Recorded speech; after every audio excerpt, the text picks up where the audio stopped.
nossos dias são dias difíceis. E eu não me refiro aos problemas, não. Problemas todas as gerações têm. Na verdade, pecado também. Mas nós vivemos em nossos dias uma religiosidade que não necessita mostrar mudança de vida. As pessoas não sentem necessidade disso. Elas só precisam estar numa igreja. Se elas participarem de todos os trabalhos de uma igreja, elas se sentem felizes ou se sentem salvas. As pessoas parecem que se sentem seguras em fazer parte de uma denominação, mesmo que isso não represente para elas mudança de vida. E isso é triste. Porque gera pessoas que parecem ser cristãs e talvez ou muitas vezes não são. Gera pessoas com uma autoconfiança equivocada. Ou seja, que pensam estar seguras, mas não estão. Isso aconteceu também nos dias do Novo Testamento e durante muitas gerações, pessoas com a autoconfiança estiveram presentes. Os nossos dias colaboram mais com isso. Por quê? Porque nós vivemos dias de uma religiosidade apenas vivida no âmbito da fé. Ou seja, nós vivemos dias em que a vida cristã é vivida apenas dentro da igreja. As pessoas se sentem cristãs porque estão dentro de uma igreja física. Isso aconteceu em alguns momentos também. Nós vemos na história do cristianismo momentos em que as pessoas se sentiam confiantes só pelo fato de estarem batizadas. Ser batizado significava estar salvo. Mas não precisa mudar a vida? Será que a pessoa batizada, mas está no boteco? Batizada, mas está no prostíbulo? Batizada, mas estava enganando, mentindo no comércio, sendo injusto no trabalho? Batizada, mas a vida familiar estava toda destruída, toda totalmente atrapalhada? O batismo garantiria alguma salvação para essas pessoas? É claro que não. Claro que não. Mas as pessoas se sentiam confiantes porque disseram para elas que bastava estar dentro de uma denominação. Os nossos dias estão bem semelhantes. E isso é muito ruim. Porque as pessoas não sentem a necessidade de mudar. De mostrar para todo mundo que ser cristão é viver uma nova vida. Que ser cristão é ter consciência de que foi perdoado em Cristo Jesus e que a vida foi tocada, impactada tão profundamente que do dia que conheceu a Cristo, nunca mais foi o mesmo. O homem mau começou a se comportar de uma forma agradável a Deus.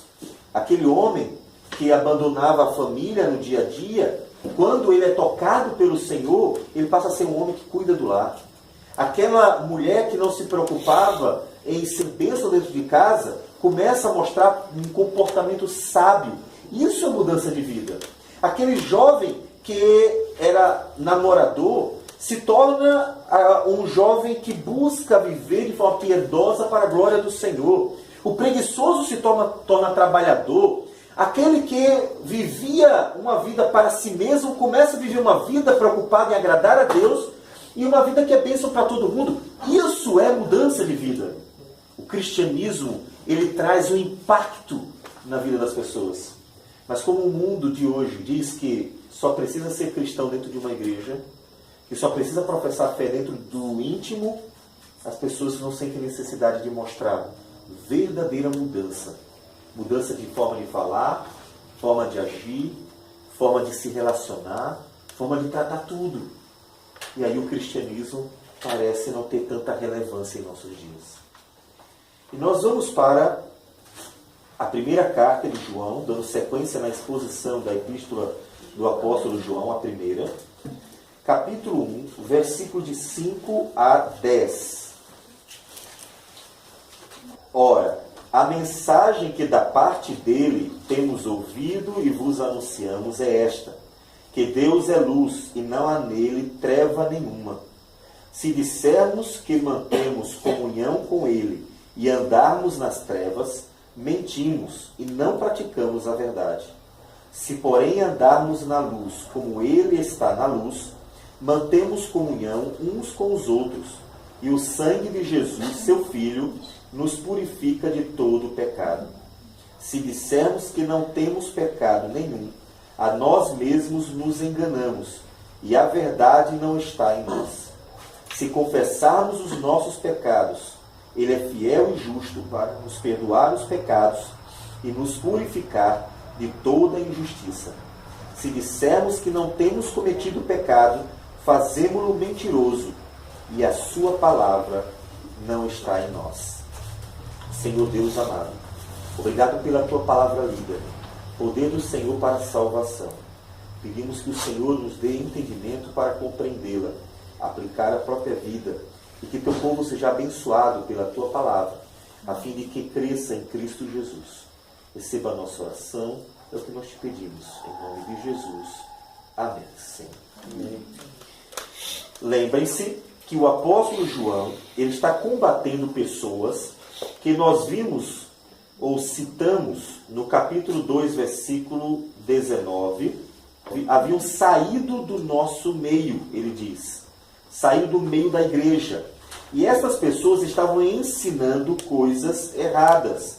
Eles estavam ensinando que Cristo não veio em carne, estavam ensinando uma certa libertinagem, porque parece que o pecado já não fazia diferença na vida do cristão, e então estavam trazendo complicações, atordoando, trazendo problemas para a vida da igreja. E o apóstolo João está combatendo, edificando a igreja, fortalecendo, trazendo ela de volta à verdade. E ele falou antes para a igreja que a vida da igreja estava no Evangelho. Foi esse Evangelho que eles ouviram desde o princípio e que o apóstolo João contava, ensinava com propriedade, porque esse Evangelho foi ouvido, visto, contemplado e apalpado. Ele esteve presente com Jesus durante todos os 3 anos. E eles receberam o testemunho de uma pessoa direta, de um apóstolo, de um discípulo escolhido, chamado pelo próprio Senhor Jesus. Agora, ele vai falar da mensagem deste evangelho. E ele diz assim: ora, a mensagem que da parte dele temos ouvido, já então podemos trazer uma observação importante. É que a mensagem que ele está transmitindo à igreja veio da parte do Senhor Jesus. Foi o próprio Senhor Jesus que falou essa mensagem. Quando ele diz temos ouvido, ele está se referindo ao passado, a mensagem que eles ouviram, os apóstolos, do próprio Senhor Jesus, e que estava bem guardada no coração. É o mesmo perfeito grego que nós vimos no primeiro versículo da carta. Ele ouviu do Senhor Jesus a mensagem que ele está transmitindo para a igreja. Inclusive a mensagem de que Deus é luz, como ele fala logo a seguir. Mensagem esta que ele também transmite no Evangelho e que, conforme o capítulo 8, versículo 12 do Evangelho de João, o Senhor Jesus usou esse termo para ele mesmo, quando ele diz para a multidão que eu sou a luz do mundo. Quem me segue não andará nas trevas, pelo contrário, terá a luz da vida. Observe que o que João está transmitindo na carta é um lembrete de uma palavra que já fora dita. Ele está trazendo de volta, está lembrando para a igreja que ouviu o evangelho antes, que a mensagem que esta igreja ouviu foi essa, que Cristo é a luz desse mundo, e que se Ele é a luz do mundo, então não há trevas. Como poderia haver pecado nele? Como poderia haver pecado em Deus? Ou como Deus poderia aceitar o pecado do homem e não se importar? E não exigir o pagamento da dívida e não exigir a santificação. Então, a mensagem de Cristo, a verdadeira mensagem que João ouviu no passado e tinha muito bem guardada no coração, é esta. Ele diz: Deus é luz e não há nele treva nenhuma. Deus é luz. Cristo é a luz deste mundo. Deus é luz. É interessante que este anúncio de Cristo acerca de si mesmo e essa palavra acerca de Deus também nos remete ao primeiro texto da Bíblia, Gênesis, quando Deus diz: haja luz. Nos lembra aquele momento. Que luz foi essa? De onde veio essa luz? Nós temos a ideia de que essa luz emanava do próprio Deus, porque Deus é luz. E aquela luz brilhava sobre a terra para que, pela luz do próprio Deus, viesse o Senhor a trabalhar toda a criação, como acontece nos demais versículos de Gênesis, capítulo 1. Deus é luz. Se Deus é luz e não há treva nele, então Deus é santo. A mensagem que ele ouviu é que Deus é santo. Ele é luz, não há treva, não há pecado, não há maldade. Deus é completamente santo.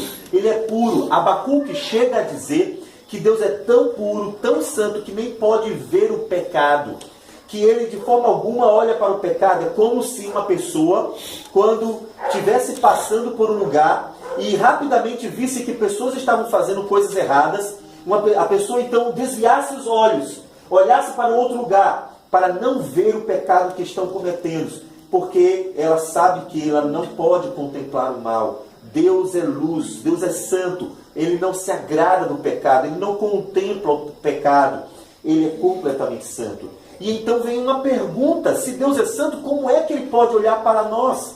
Como Ele pode olhar para o homem? Como Ele pode abençoar o homem? Como Ele pode aceitar o homem? Como Deus pode nos receber? Por isso, é necessário apontar para Cristo. Deus é santo. Pergunte sobre você mesmo, sabendo que você é um pecador. Você sabe disso. Todo ser humano sabe que é pecador. Todo ser humano sabe que erra. Tanto é que existe uma frase popular que diz: errar é humano. Essa frase, errar é humano, ela confirma a consciência do ser humano de que a natureza pecaminosa, ela é uma realidade. Se errar é humano, significa que o homem nasce pecador. Se errar é humano, significa que o homem tende ao pecado por natureza. E todo mundo sabe disso. Basta olhar uma criança pequenininha, uma criança de poucos meses, não é verdade? E conseguimos ver o pecado nela. Conseguimos ver a malcriação. Conseguimos ver a mentira. Se ela derrubar uma coisa no chão, ela, interrogada pelos pais: fulana, foi você que fez isso? Ela baixa a cabeça, finge que não. Se deixar, ela balança sem a cabeça. Talvez não saiba falar, mas sabe se expressar, já enganando, mentindo, mostrando que a natureza pecaminosa dela está muito viva naquele pequeno ser. Nós somos pecadores. Então, como nós vamos comparecer diante de Deus? Como?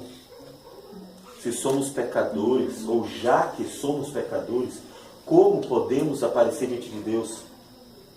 Essa tem que ser a primeira verdade ao expor o Evangelho. A glória de Deus, a santidade de Deus. Me diga como você, pecador, vai chegar diante de Deus quando tiver morrido, para ser recebido por Ele. Como? Deus olhará para você, verá em você todos os pecados de sua vida, e agora como Ele poderá receber? É por isso que é preciso anunciar Cristo como o apóstolo fará. Não há pecado em Deus. Deus é santo. Ele não pode receber ninguém em pecado. É preciso algo. Por isso ele continua dizendo: se dissermos que mantemos comunhão com Ele e andarmos nas trevas, mentimos e não praticamos a verdade. É impossível andar com Deus sem ter a justiça de Cristo e a santificação do Espírito na vida. É impossível aparecer diante de Deus numa vida marcada pelo pecado sem que tenha a justiça de Cristo e a santificação do Espírito de Deus. É mentira.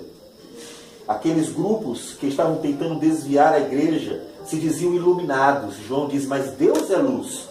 Se diziam o próprio povo escolhido de Deus, mas ele diz, mas Deus não compactua, não comunga com trevas. Como Deus poderia estar com vocês?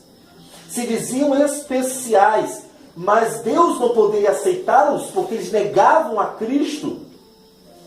Era mentira. Deus não pode estar com aqueles que negam a Cristo, aqueles que não buscam e não recebem, portanto, a justiça de Jesus. Você já parou para refletir na santidade de Deus?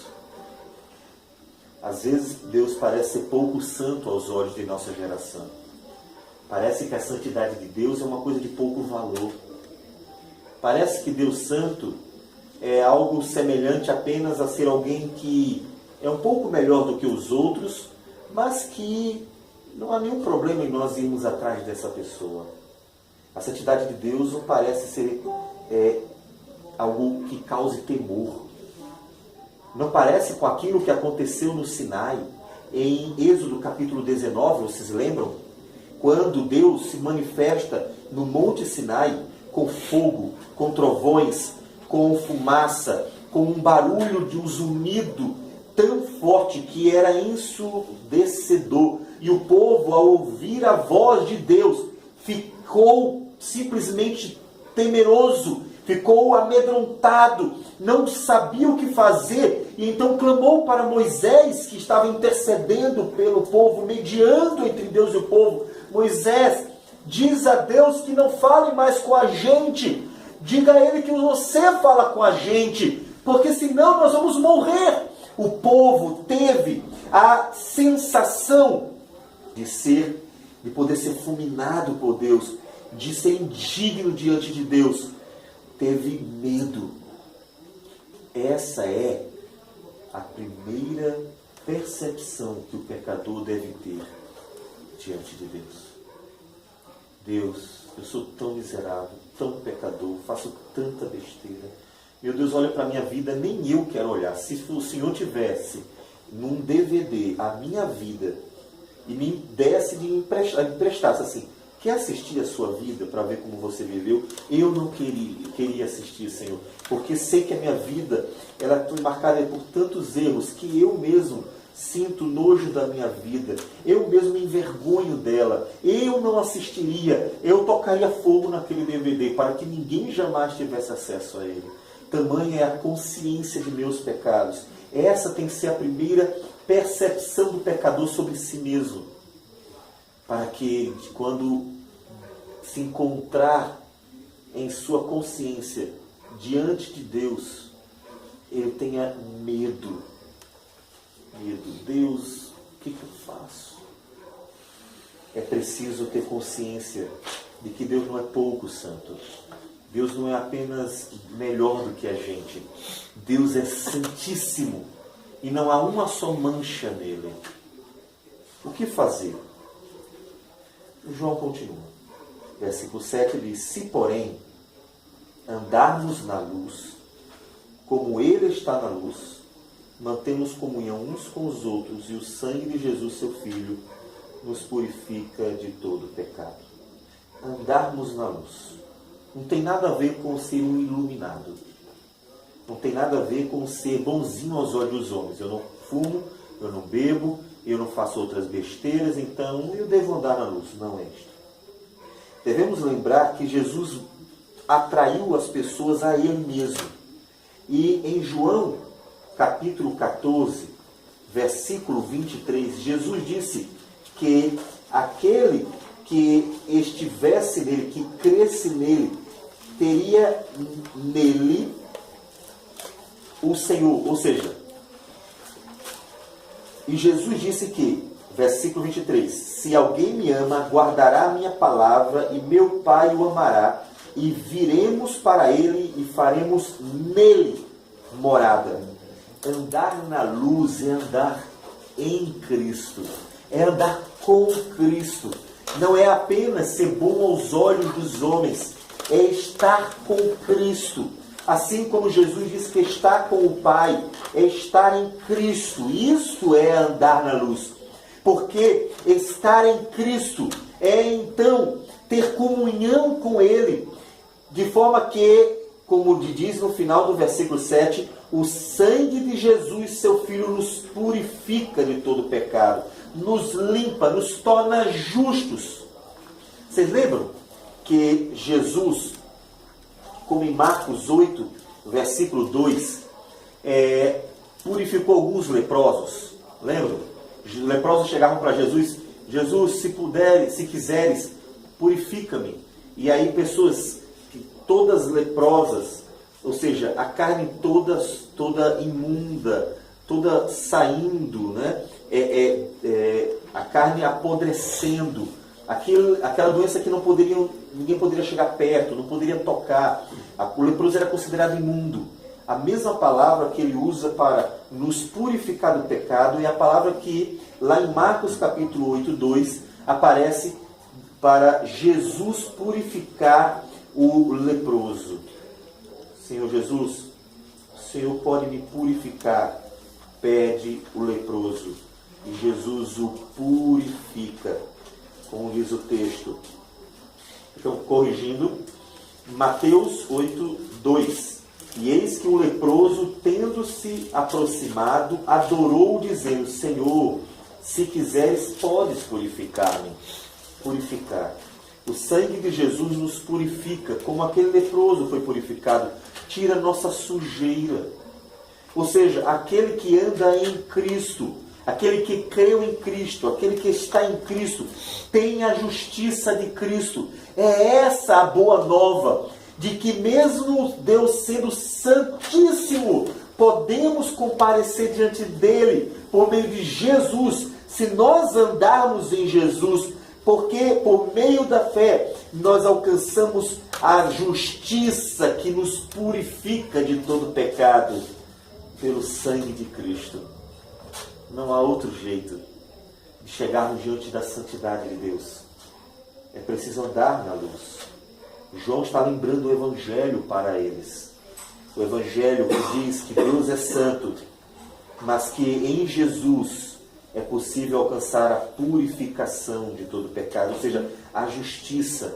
A justiça que, num tribunal, é aquele documento que dá ao réu, ao que está sendo acusado, o direito de estar livre.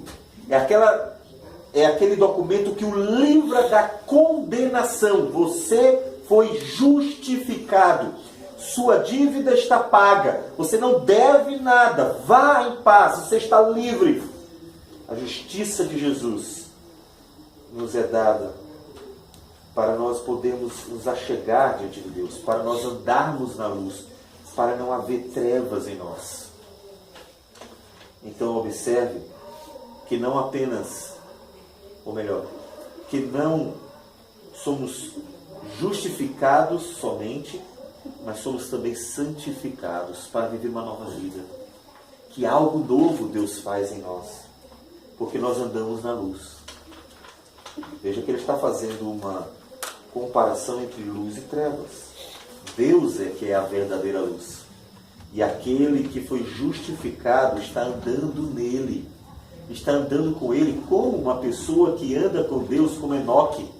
Como uma pessoa que anda com Cristo poderia viver em trevas, viver em pecado, desprezando aquele com quem está andando. Não pode. Aquele que quer estar diante dele, é preciso andar nele, é preciso andar em Cristo, para que por meio de Cristo tenha purificação de seus pecados. Mas, no entanto, o adversário, ele diz: não temos pecado nenhum. Aqueles que estavam perturbando a igreja se achavam já puros, perfeitos, limpos demais para precisar de um perdão. É interessante que no versículo de 5 a 10, nós temos um constante paralelismo, né? O apóstolo João fala algo acerca de Deus e de sua justiça e de seu perdão, e depois fala algo sobre os adversários, inimigos que estavam distorcendo a palavra do Senhor. É algo positivo e depois negativo. Positivo e negativo. É um versículo sobre Deus, um versículo sobre os enganos daqueles que estavam tentando desviar a igreja, que estavam andando em Cristo e eles queriam atrair a igreja para outro caminho diferente de Cristo. Eles diziam, não temos pecado. E João diz, aquele que acha que não tem pecado, a si mesmo se engana. E não há verdade nenhuma nesta pessoa. E se não há um reconhecimento do pecado, não há também uma busca por Cristo. E sem Cristo não há justificação, não há purificação. E sem a purificação é impossível o homem se achegar a Deus. O Evangelho é o Evangelho da graça de Deus, que trouxe para nós a justiça tão graciosa de Jesus. Como rejeitá-la? Como o homem pode rejeitá-la? A dureza do coração faz o homem rejeitar a graça divina. Faz o homem desprezar a graça divina, preferindo, portanto, a mentira. Pois todo aquele que se acha não pecador, ele rejeita a verdade e prefere a mentira. Ele engana a si mesmo. Ele diz, a nós mesmos nos enganamos. Quando a pessoa, ela diz que não precisa de Cristo, que não precisa da justiça de Jesus, que não precisa reconhecer seus pecados, ela na verdade não está enganando ninguém, além de si mesma. Ela não engana Deus, que conhece a pessoa, ela não engana o outro, apenas a si mesmo. Por quê? Porque qualquer pessoa pode olhar para ela e dizer assim, tem pecado. Eu acabei de ver você fazendo um monte de besteira. Você errou ontem. Os familiares vão contar um monte de defeitos. Pai, mãe, filho e filha, esposo, esposa. Os amigos vão mostrar tantos erros. Como uma pessoa que tem tantas testemunhas de que ela erra constantemente, todos os dias tem pecados, como uma pessoa dessa poderia negar que tem pecados? Como? É preciso reconhecer que somos pecadores. E mesmo que nós já tenhamos conhecido a Cristo, é preciso reconhecer que ainda precisamos estar sendo santificados pelo Senhor. Aí vem a necessidade da santificação outra vez. Justiça e santificação. Justiça e santificação. As duas coisas, elas por mais que sejam distintas, não devem ser separadas. Porque a justiça de Jesus nos torna limpos diante de Deus. Mas somente a santificação do Espírito pode nos moldar, nos transformar para que sejamos parecidos com Jesus. Porque ainda, mesmo que sejamos cristãos, somos pecadores, temos defeitos. E mesmo um cristão dentro da igreja, às vezes pode cometer o erro de enganar a si mesmo, não reconhecendo os seus pecados. É quando um irmão erra e não pede perdão para o outro. É quando um irmão precisa ser exortado, mas não aceita a disciplina. É quando uma pessoa faz besteira, mas prefere ir embora a ter que buscar uma correção. É quando pessoas precisam ser ensinadas e corrigidas e não buscam isso. Preferem enganar a si mesmas, se achando já perfeitas, quando ainda são pecadoras. Porque se em algum momento reconhecesse o pecado, se em algum momento reconhecesse que precisam ser trabalhadas, precisam da disciplina, da correção, do ensino, da santificação do Senhor, então elas teriam a bênção de Deus trabalhando a vida delas. Mas quando negam que pecam, então elas se tornam mentirosas e enganam apenas a si mesmas, porque não reconhecem a necessidade de serem transformadas, corrigidas, santificadas. E aí no versículo 9 ele dá um outro passo. Ele já falou que em Cristo há justiça, há purificação. Ele diz agora aquilo que nós devemos fazer. Se confessarmos os nossos pecados, Ele é fiel e justo para nos perdoar os pecados e nos purificar de toda injustiça. Praticamente ele repete o texto, mas agora ele aponta para aquela atitude necessária. O que eu devo fazer? Confesse. Porque Deus é justo, ou seja, a justiça de Deus se revela no Evangelho de fé em fé. A justiça de Deus se revela em Cristo. Ele é justo, ele pode, ele tem poder para nos justificar. Ele tem poder para nos perdoar. A justiça de Cristo traz perdão para a nossa vida, para que nós alcancemos paz com Deus. Eu não devo mais nada a Deus. Não é porque eu não sou pecador, mas porque a justiça de Cristo é suficiente para me trazer perdão quando eu confesso os meus pecados. O orgulho humano o impede de confessar. Quando duas pessoas brigam, observe que às vezes fica uma de um lado, outra do outro. Digamos que as duas tenham cometido um erro nesta briga. E aí elas ficam uma de um lado, outra do outro, sentidas, querendo reatar a amizade. Todavia o orgulho impede de ir lá pedir perdão, porque quer manter a ideia de que eu tenho razão. Então a outra é que tem que me pedir perdão. O orgulho. O orgulho humano faz com que o homem não peça perdão ao outro, a Deus, não confesse, não reconheça seus pecados.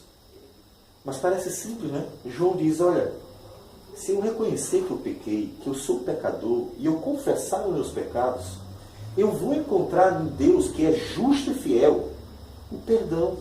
Ele pode me trazer perdão. E então, finalmente, aquilo que foi dito, a purificação. É preciso atitude. É preciso a atitude de confessar. Esvazie-se de si mesmo. Coloque o orgulho por terra. O orgulho é já um pecado. E este pecado, que é o orgulho, tem destruído muitas vidas. Porque as pessoas com orgulho endurecidas terminam deixando de receber um perdão tão gracioso de Deus e de viver uma vida para a glória de Deus em comunhão com outras. É preciso confessar, reconhecer o pecado e confessar. O resto não pertence a você. Aquilo que Deus quer de nós é confesse. Reconheça seus pecados. Reconheça que você erra. Reconheça que você precisa mudar. Reconheça que a sua vida não é uma vida santa e agradável a Deus. Reconheça. Este é seu papel. Seu papel é olhar para si mesmo, reconhecer os pecados, ou como disse Jesus, arrependei-vos se crede. Reconhecer que é pecador. Esse é seu papel. O resto é de Deus. A justiça pertence a Deus. O perdoar vem de Deus. E a purificação é uma obra do Senhor. O seu papel é confessar, pedindo perdão a Deus. Deus, eu não consigo ser melhor do que eu sou. Eu não consigo pagar os meus pecados. Eu não consigo justificá-los. Eu não tenho condições de pagar a dívida que eu tenho para contigo. Eu não consigo nem mudar o meu coração. Porque tantas vezes eu quis fazer uma coisa e fiz outra. Eu vi que minhas escolhas são más para mim mesmo. Porque quando o homem vai para as drogas, bebidas, fumo, prostituição, faz uma série de escolhas erradas, ele destrói a própria vida. Como uma pessoa pode escolher aquilo que destrói a si mesmo? Senhor, eu não consigo. Eu sou um pecador. A única coisa que eu aqui posso te dizer, Senhor, é perdoa meus pecados. Eu sou um pecador. Lembrem do publicano, daquela parábola de Jesus, que chegou diante de Deus de cabeça baixa, tamanha consciência de pecado, e batia no peito dizendo, sê propício a mim, tem misericórdia de mim, que sou pecador, Senhor. E Jesus na parábola diz que aquele homem que não tinha nem coragem de olhar para os céus, que simplesmente sabia que era um pecador e que esperou que Deus, por sua misericórdia, o recebesse, confiou na justiça do justo e justificador. E aquele homem foi para casa, disse Jesus, justificado. Porque Deus está pronto para receber em Cristo, por meio da justiça de Cristo, todo aquele que reconhece seus pecados. Mas o homem arrogante, orgulhoso, que acha que não tem pecado, encontrará um Deus santo e justo, que então dará para ele aquilo que merece. Assim são os homens que não confessam a Cristo. Portanto, é preciso só reconhecer. Confessa a Cristo. Vá para Cristo. Aí vem o versículo que é paralelo, versículo 10. Se dissermos que não temos cometido o pecado, fazemo-lo mentiroso, e a sua palavra não está em nós. Ele usa o perfeito outra vez. Se alguém diz que nunca pecou, e que os seus pecados não têm implicação nenhuma, não há consequência nenhuma, não é nada, não há pecado nenhum, não há que se preocupar nem no passado, nem nas consequências desse pecado, nós somos mentirosos. E a palavra de Deus não está em nós. Porque a Bíblia diz que somos pecadores. Parece-nos, pelo versículo 10, que aquilo que João diz no versículo 16 e 17, sobre o pecado que não tem perdão, é aquele, nesse caso aqui. Se alguém vir o seu irmão cometer pecado não para a morte, pedirá e Deus lhe dará vida ao que não peca para a morte. Há pecado para a morte, por esse não digo que rogue. Ou seja, ele está estimulando que os cristãos peçam a Deus que perdoe os irmãos. Ele pede pelos irmãos. Senhor, perdoa, fulano pecou e ele se arrependeu. O Senhor perdoa aquela pessoa que pediu perdão. Mas ele diz, olha, mas há pecado que não é para a morte. Eu digo que por esse não roga. Fica aqui a dúvida, ele estaria se referindo à blasfêmia contra o Espírito Santo? É possível? É bem possível. Mas aqui em João vem também essa ideia do versículo 10. Daqueles que não reconheciam que tinham pecado. E aí parece que João está dizendo assim, se o cara acha que não tem pecado, então não ore por ele. Vai pedir perdão por uma pessoa que não reconhece que tem pecado? Deus não vai perdoar essa pessoa. Deus não vai perdoar a pessoa que não reconhece que tem pecado. Se ela acha que não pecou, se ela acha que não tem pecado, então não ore por ele. Enquanto não confessar o pecado, não há perdão mesmo. Ainda que, na verdade, no versículos 16 e 17 do capítulo 5, ele se refere a pecado para a morte. E aí fica aquela sugestão também do que Jesus nos diz sobre a blasfêmia contra o Espírito Santo. Deus tem disponibilidade graciosa para perdoar aquele que o busca confessando seus pecados. Mas aquele que acha que não tem pecado é mentiroso e não tem a palavra nele. Então confesse. Nós vimos que o Evangelho é o Evangelho que fala da santidade de Deus. É o Evangelho que fala da justiça de Cristo. É o Evangelho que fala, então, de um Deus que está pronto para nos receber nele, nos perdoar, ter comunhão conosco por meio de Jesus Cristo. Esse é o Evangelho. O Evangelho aponta para Cristo. É simples, não é simplório, porque é profundo também. É o Evangelho que fala daquilo que Deus fez por nós e que quer de nós que nós confiemos nele. Você confia na justiça do Senhor Jesus? Você confia naquilo que Cristo fez na cruz do Calvário? A obra que o Senhor Jesus fez, você confia? Essa obra tem que ser suficiente para você. Confiar na obra de Cristo, confiar naquilo que Jesus Cristo fez, que é o resumo deste Evangelho pregado por João, é fundamental. Porque se você confessa seus pecados a Cristo, sabendo da promessa de que há perdão para quem confessa, mas duvida de que o que Cristo fez na cruz é suficiente para que você tenha plena justiça diante de Deus, pleno perdão diante do Pai, então você não confiou. Por isso, confie verdadeiramente. Confiar nas promessas de Deus é fundamental para o cristão. Inclusive para que você tenha paz. Observe que quando o cristão não tem convicção de que aquilo que Jesus fez por você e você crendo na cruz do Calvário, como sendo a manifestação da justiça de Deus, você crendo nas promessas de Jesus, que disse que haveria vida eterna para todo aquele que nele cresce, você crendo nisso, e nos momentos difíceis, nos momentos que você vacilou, pecou, e aí você começa a achar, Deus não vai me aceitar mais, Deus não vai me querer mais, porque eu pequei outra vez, Deus não vai me amar, como Deus pode amar uma pessoa tão pecadora? Então você não está confiando completamente na justiça do Senhor. A justiça de Cristo é ou não é suficiente? Aquele momento que você pecou de novo, é um momento para ouvir aquilo que ele vai dizer um pouquinho depois, que não é o nosso momento de exposição, mas para fechar, em que ele diz: filhinhos meus, estas coisas vos escrevo, para que não pequeis. Se todavia alguém pecar, temos advogado junto ao Pai, Jesus Cristo, o justo. Confiar na justiça de Jesus é fundamental.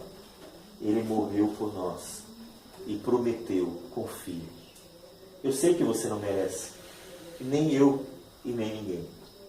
Mas é exatamente porque Ele prometeu que nós sabemos que vamos para a vida eterna. É exatamente pelo que Ele fez na cruz que nós sabemos que vamos herdar a vida eterna. É confiando nas promessas dEle que nós sabemos que nós vamos herdar a vida eterna. Então confie. Vá para Cristo. Confie em Cristo. Entregue a sua vida a Cristo. E então se aproprie dessa justiça de Cristo, para que você tenha paz com Deus e também consigo mesmo. Porque quando nós confiamos na justiça de Jesus, nós temos paz conosco, porque nós descansamos, sabendo que não temos mais que nos preocupar com a ira vindoura, porque Jesus Cristo nos livrará dela.